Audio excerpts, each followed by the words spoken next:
the hoop, I'll use a screwdriver to release the hoop halves.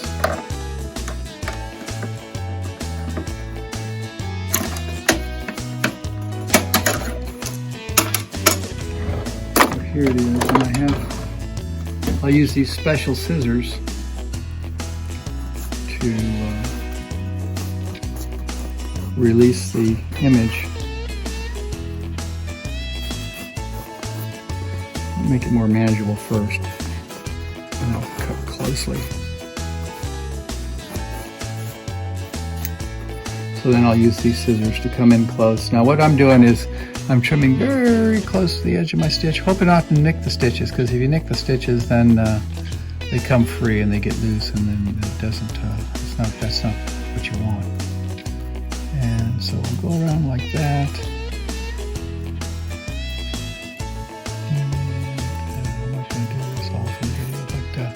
That's what you're left with, and then you can sew that onto any garment you like, your bag or your backpack, or put it on a shirt, arm patch.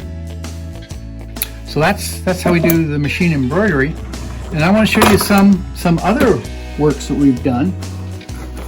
I keep a binder of all the projects with the stitching instructions, and with like an early trial of the project. They never come out right the first time, and you always have to make some edits on the computer and then come back and do your final acceptable projects. Mine never come out first, but yours might. Here's a shopping bag with all the different images. So we have some of the images you saw before. Here's a subway map. So my kids won't get lost when they're at school. They can find their way back to school. And we do some high school projects. This is the band patch from high school. Here's a subway map of the Bay Area. Here is a swim team. High school with fancy background. Here's the middle school. Yeah. This is the college sports league, and here's the elementary school. And we saw this earlier. This is a river rafting trip. School logo. These are all non-commercial. I don't sell these things, so I don't feel bad about that. That's a picture of Daddy thinking about the college bills.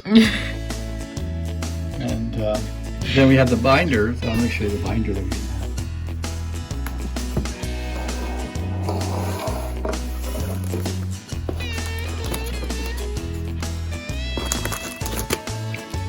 So here's a binder of the different projects with the stitching instructions and the sample. So this is Raised by Wolves, and this is the houseboat trip we saw earlier. Oh, here's the neighborhood that we used to live in. The ski trip we saw earlier, Japan trip, shark dives, river rafting again. And here's tubing down Arizona. Tubing in Arizona, and so this has got a pattern around it. When I was trying to study the tension distortion that happens in the registration issues, so I put some grid work of stitches down to see how it didn't line up. So you see over here, the red and green lines are on top of each other, but on the lower right corner here, they're not registered. And I think the green stitch might have been the first one, and by the time we got to the red stitch, the registration has shifted. The image had contracted due to these tensions. So that's a bit of the learning curve that you have to go through. Oh, here's one from Julia's micro business. Oh, this is maybe our fanciest work. And Julia's modeling this sweatshirt now. So this is the image. So this is a project at Yosemite. The kids went to Yosemite, and then we made sweatshirts and t-shirts with these images. So we had 3 bear images, and because the text was too big, we had to break it down into half and 20 and dome 21. Those were separate images. And then Yos and Mighty were also separate. And then we had to hoop the fabric, or the shirt, the garment had to be hooped and registered 7 times in order to look good on the final garment. And we did it, but this is kind of a layout of how it looks on a sweatshirt. And so these are images that are cut and pasted with Excel. But, so this is a picture of the inspiration we used. Actually, this is somebody else's product. And we use that for inspiration for my project here that give to the kids. It's non-commercial. So here's the stitching of the bear, and it's got all the different colors that were used and different shaded and the stitch patterns, and you set the stitch direction and the stitch order.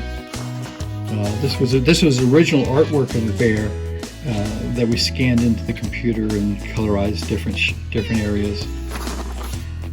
Again, we're trying to study the original inspiration to figure out should the grain of the bear hindquarters be going at -45, and should this part of this arm and body be going at 0 degrees, and then up here at his head we've changed the stitch to -45. So that's what you think through as you're creating the artwork. And this goes from pencil and paper to the scanner to the computer. You scale it up and down, outline it, and then you create your artwork in the embroidery wear from Jimmy Soft. Oh, now here's pictures of it. So I had to use a chalk pencil and lay it out onto the shirt so I could hoop it properly. And boy, that was stressful for me. And that's how it comes out. So there's a t-shirt stitched out. Came out like that. And again, here's a picture of the chalk lines on the shirt that wash out. Yeah. So this is different. Different. So I print out and stitch out different artwork as I'm working through the design. Different trials.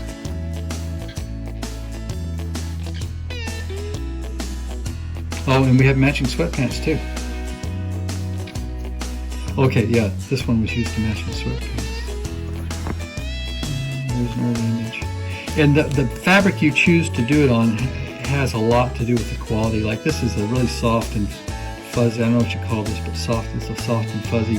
It's got vertical fibers as well, and it distorts quite a lot if you're not careful. T-shirt material distorts if you're not careful. Plain 090 kind of woven fabric behaves well right off the bat without correction. That was the most involved project. So here's the finished product of the Yosemite sweatshirt. We got the different parts that he was talking about. This was a separate stitch from this, and all these bears were separate. And then I had to use just the sewing machine function to put in the outlines of the mountains. That was done on the sewing machine after all the embroidery was put in there. And it looks reasonably good. And there's our beautiful model. Yeah. Yeah, so these are early trials. Bernie came out well. Ratfink, the software has a way to create a stitch pattern from a photograph, and this is what it came up with. So that's not really ideal, but they're working on it. And I can show you another binder. This binder focuses on different schools. So we have there's the subway. This is in what town is that? That's the Bay Area part. Here's some elementary school artwork. This is inspired by a popular rap symbol. This is Cal State Fullerton. Again, this is the school money card. Here's another school. This school in the Midwest, Arizona. This is a subway map on the East Coast, San Bernardino State. These are local high school band projects. High school cross country. High school. Soccer, girls soccer league. University. Swimming team. Another swimming team. Running team. We don't have a sample here. Another college. Mountain West Conference. Syracuse. So we had some friends who want to go there, so they get a little embroidery. Different trials. These are early trials of our schools. Yep. So there it is. That's most of what we've done. Okay, thank you for watching our video, and hope you appreciate it. And I've become kind of a fanatic, and I think other people may be as well. I know the video's late, but the project, my hobby is really embroidery, not making videos. But you needed a web presence, so this is it. Okay, bye-bye.